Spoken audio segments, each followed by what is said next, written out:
Ons het nou geleer wat 'n algebraïese uitdrukking is.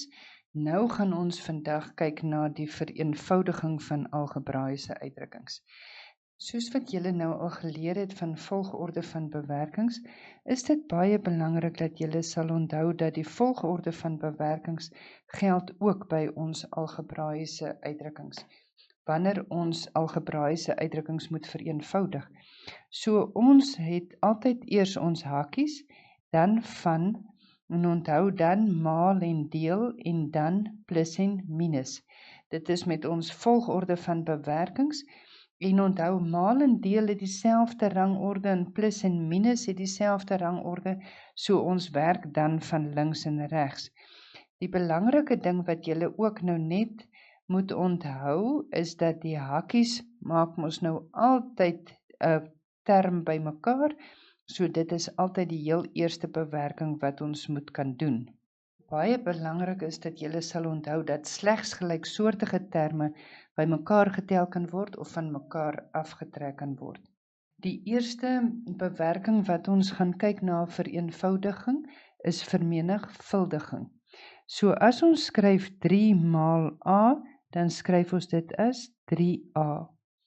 As ons het 3 maal 4 maal y, word 3 maal 4 word 12y. 5 maal b word 5b. C maal 4 skryf ons as 4c. P maal q maal 2 plus 3. Onthou ons volgorde van bewerking, gaan ons die 2 en die 3 by mekaar tel, so dit word 5pq. As ons het AB maal CD, dan kry ons dit is ABCD. As ons het 2 maal A maal 3 maal B, kan ons sê ons 2 maal 3 is 6AB. 3 maal A gaan vir my gee 3A se kwadraat. 4 maal 2 maal B maal B maal B. 4 maal 2 is 8 en dit word B tot die mag 3 as ek hierdie uitdrukking vereenvoudig. As ons het A maal B maal B maal B, dan kry ons dit is A kwadraat maal met B tot die mag 3.